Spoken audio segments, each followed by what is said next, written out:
Hello? Hello. Yes, hello, Sammy. How are you? Hi, Siti. I'm good. How are you? I'm fine. So, what do you like to share with us, Sammy? You are a Muslim, right? Yeah, I am a Muslim. Actually, sorry, I was inside, and for attending your call, I have to come out because my husband is in the home. Why you don't let your husband join us in the conversation so we can have a good family conversation? I know, but he doesn't know about you, and um, so he I will don't. be Okay, he will be upset. He will be upset if you speak to me. he will be kind of upset because he wants to know. Then he will be upset. Oh, why I'm talking somebody who can tell me some truth about my religion. Yeah. So, what do you think about Islam, Sammy? Because I saw your text many times in the chat. It looked like you like what I'm doing. Oh, of course, I love what you are doing, and so many things that I never know about my religion, and I come to know from you, and then I search on my own, and I was so surprised, especially with that hadith that said that you have to do sins, otherwise Allah will remove us and bring other people who will do the sin, and then who will repent, and then Exactly. He will. So actually, I shared. I'm basically from Pakistan, and I'm here in USA from 3.5 years. Yeah. Don't give And don't give too much personal information about yourself. okay, and then I shared this hadith to some of my family who know more than me Islam, and they like twist and turn. Oh, it doesn't mean that you have to do a sin. It's just God wants you to telling you not to do a sin. So I said, then what is the purpose of telling us that if you will not do the sin, then they will He will remove us, and He will bring some other people to worship and do sins. And so, what is the point? Oh, no, no, no! It's not like that. It's just God is telling that no, you don't need to. You will not do the sin, but if you do, He'll forgive because He's so merciful. Well, what does the merciful have to do with this? If Allah He is going to bring, He is going to punish us, delete us from this earth, just because we did not commit sin. Where is love in that? You know, she should. It should be the opposite. He should be loving us, not hating us, because we Right? did what we're supposed not to do. But according to Islam, obviously, Allah is a lonely, sick person. He wants people to beg him for forgiveness. And if you are not making sin, then you will not beg for forgiveness. It's like somebody, let us say, once there's a person I know. He have a rich family, but his family they will give him, like, he have to go and beg for money so they can give him money. You know, and then I ask him, why your family don't like support you to open like a business or a store or something, instead of going and ask them for help from time to time, just one time investment, and your life can be fixed. He said, you don't understand. They want me to go there so I can beg for it.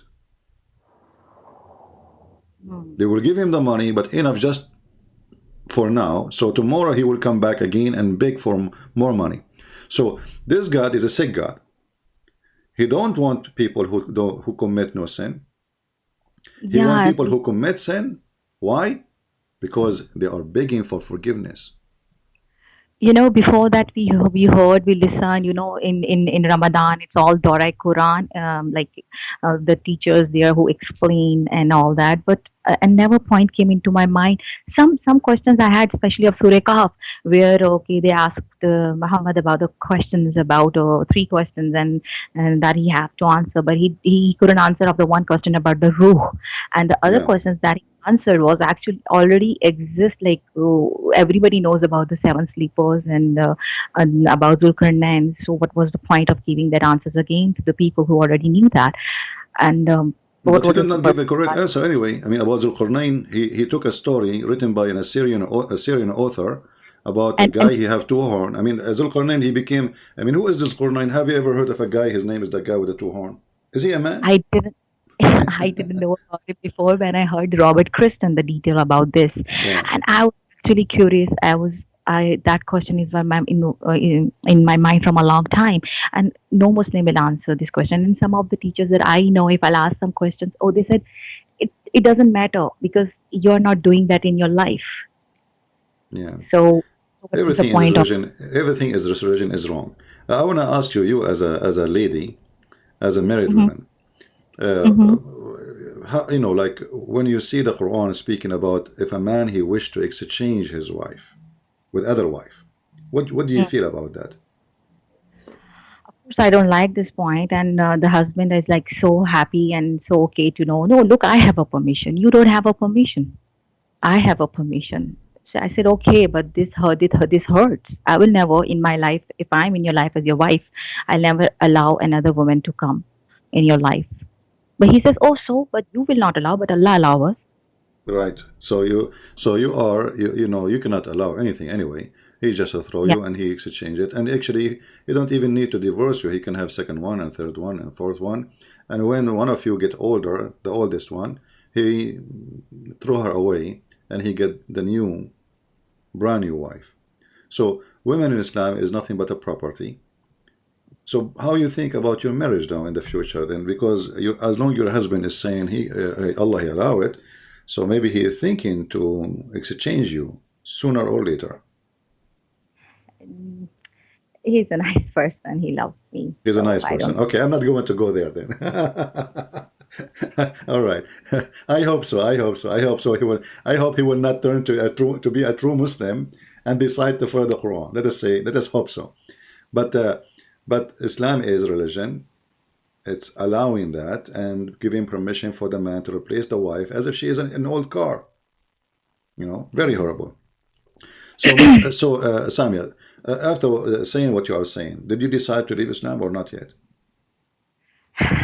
Not yet. I'm not at the point where, but yes, I'm searching a lot, and I'm discussing a lot with my husband also, and especially Muhammad married to Hazrat Aisha and all that things, and so he's also curious, and then it's it feed in our mind that way. You don't need to do a question. It was Allah's will that happened, and that just happened. You have to just believe and obey. You don't need to ask questions. It's like that. So yeah, it's Yeah, but you weird see, sometimes. even if we don't ask questions, when the Quran, like the Quran says in chapter 5, verse 0101, ask no questions. Verse 102 says, if you, because former generation they asked the same questions and they lost their faith. So Muhammad he knew that people, if they ask questions, he have no answers, and if he give answers, the answers will be horrible, and people will lose their faith. So Muhammad he knew that he is not convincing, his religion is not convincing. So we forbid people from asking questions. But let us say, for the sake of argument, I did not ask the questions, but other people asking the questions. And Right. when those questions hit, I forbid myself from asking the questions, but still I hear the questions. So is that healthy to run away from the questions and by ignoring them or by refuting them? So the Muslims these days they try to refute us, and each time they try, it come a very horrible way. Allah have hands. The Muslim in the debate he says, "Who said so?" But other Muslims in YouTube, all of them, they are saying Allah have hands, Allah have feet. So the Muslims, in order to refute the questions, they go in denial mood, but they don't really refute. They do mockery of a person who's asking the questions, hoping by doing mockery he will retreat, and we are going to bully you. You know the bully culture. We bully the person, and then the person he give up. He stop asking those questions. But those questions are always going to be exist, and nobody can stop them. You mentioned the ruh. When a prophet of God, people ask him about the spirit, and then supposedly he received the answer from his God, Mm. and then the answer, Allah knows best. What kind of answer this answer? Remember, we are asking the one who is connected now and he is receiving revelation from God. We are not asking a scholar or etc. So to avoid to say maybe I don't know. I'm afraid to give you wrong answer. But this is a prophet who received revelation from his God, and the revelation came to him back to refute that question or to answer that question, saying what? Say that the ruh is from the command of my God. Well, we know that is the command from your God. That's what we are asking you. Right. You know, what does have to do with the question? I'm asking you, what is the spirit? You don't say to me the spirit is from the command of Allah. We are asking you because you claim to be a prophet and Allah is in charge of that spirit. So we are asking you, what is the spirit anyway? We are not Right. asking who is in charge of it. We're asking what is the spirit. When you say spirit, what is that? He And could not. yeah, Yeah, go ahead. a lot of contradiction about the, like about the Quran says about Injil and Torah, that these are the books from me, and if you have any kind of doubts in Quran, you can go and look at these books. And other side, it's saying not to believe because it changes. Then yeah, these questions also come in my mind. If the Quran is Allah's book, and if the Torah and Injil is also Allah's book, then why Allah will protect only one book? Why not the other books too? Because it's all God's word. Like a You lot of see, you see, the a lot of Muslims, they answer this question just to show you how silly their answers is. Like I say to them, okay, the Quran chapter 10 verse number 94, it says, if you Muhammad have a doubt about what is revealed to you, go and ask the people who they have the books before you, the Christians and the Jews. The Muslims, they say, Christian Prince, are you stupid? Don't you no, see it says if? If? Actually, this if here make it more horrible. Why? Because this is God. Don't he knew if he have it or not? I can say, me as a human, because I don't know what is inside your heart, I say to Samuel now, if you don't like Islam, leave it. Because I don't know if she like Islam or not. If, right?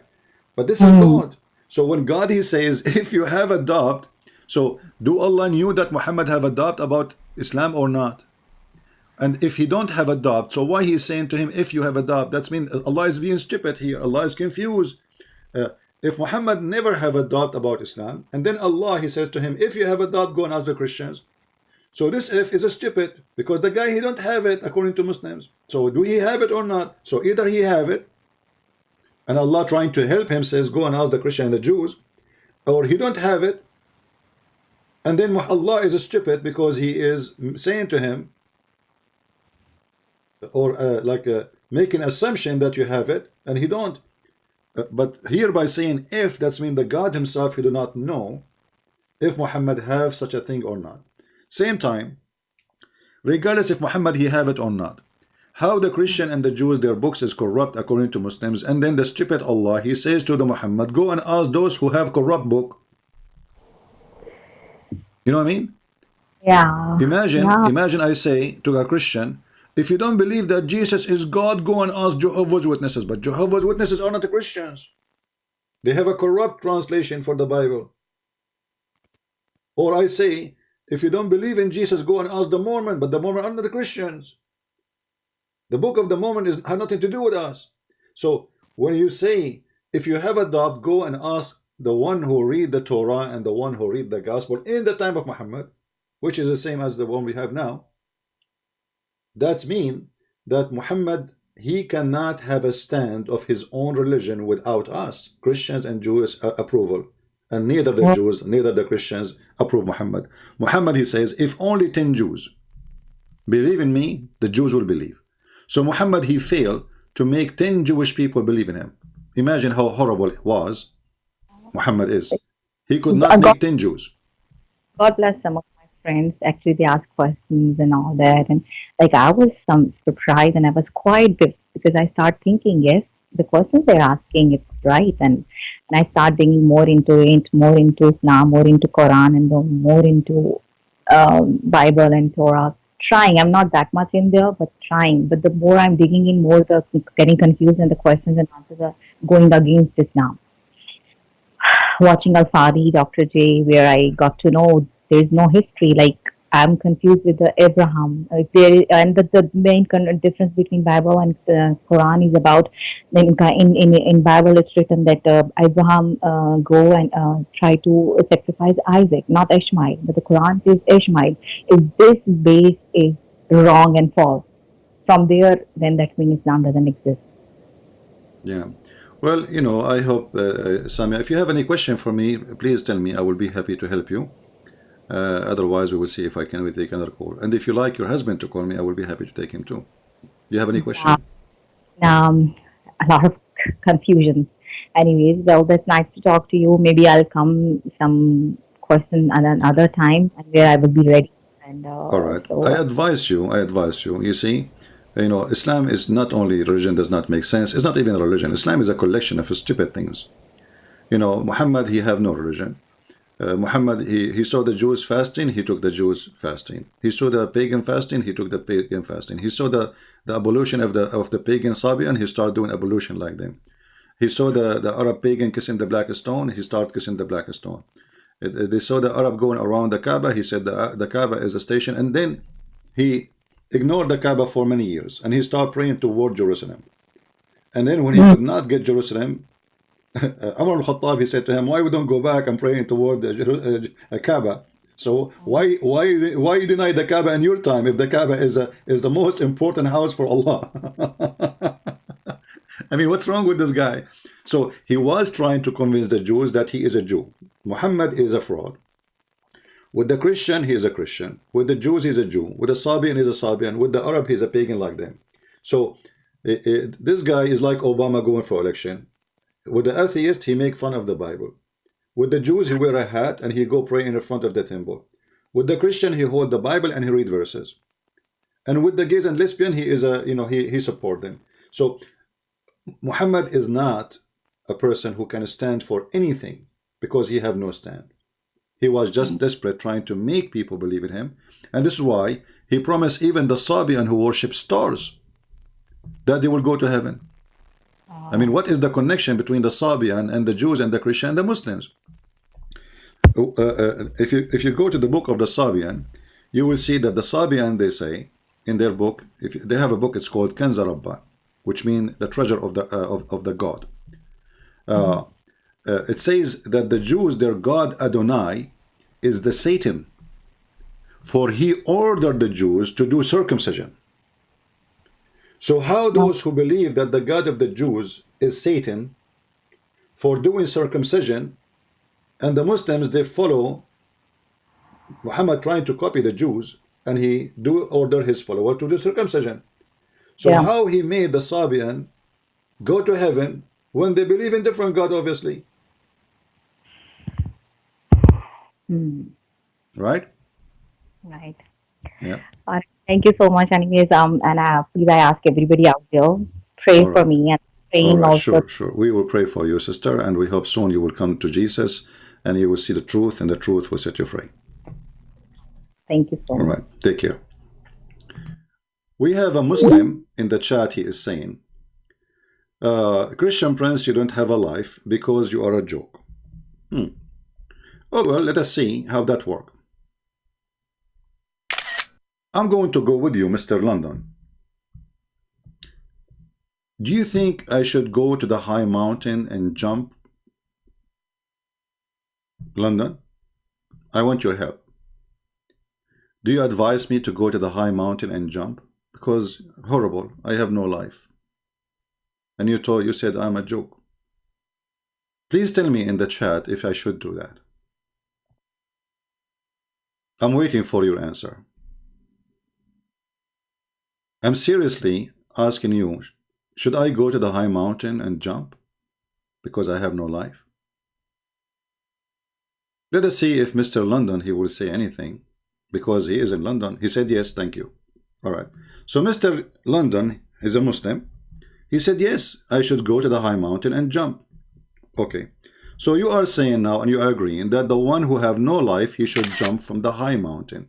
Thank you very much. I appreciate your advice, Dr. Zakir Naik. What if I show you that your prophet is the one who tried to do that many times? You agreed that the one who have no life is the one who should jump from the high mountain. And I asked you, do you think I should do that because I have no life? You said yes. Let us go and see your prophet trying many times to jump from the top of the high mountain. And now I will give you the question back. Do you advise your prophet to jump from the top of the high mountain?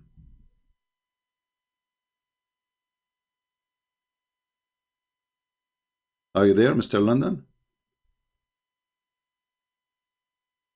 The prophet becomes so sad And we have heard that he intended several times to throw himself from the top of the high mountains.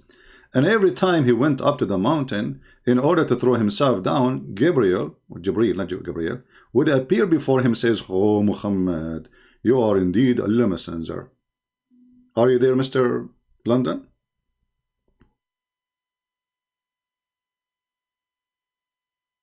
Don't play dead on me now. We are just following your advice.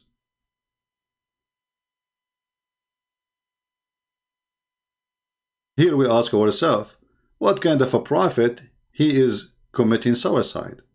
And not only once, not only twice, I mean several times. And how stupid are you, Muhammad? I mean, the guy he just told you. So why Muhammad want to commit suicide? Because he himself don't believe he's a prophet. Read the story. How he cooled him down. He says to him, "Muhammad, you are for sure Allah messenger." And then the prophet, he say, "Really? I'm messenger of Allah? Okay, I will go home." Look, what a drama. What a stupid story. And by the way, I mean, why the angel he wait for Muhammad until Muhammad he climbed the mountain? Excuse me, I have to use my skills in art to explain the problem. You know, I'm very good in art. So this is the mountain next to the house of Muhammad. This is the house of Muhammad. And this is the mountain, the mountain, the mountain, the mountain, the mountain. Going high, you know, I cannot put it all in the screen, you know, it's a high mountain, you know, Alhamdulillah. Allah, he placed the mountains at the top of the earth. So, Muhammad, he woke from his house, sad, unhappy. I want to kill myself. I want to kill myself. I want to kill myself all the way, like he's climbing the mountain. It's very hard to climb the mountain, by the way. It looked like Muhammad was very good at hiking. I would like to take him with me, because I love hiking, you know. Because, you know, we are Arab and we love goats. And why we love goats? Because goats, they do hiking. So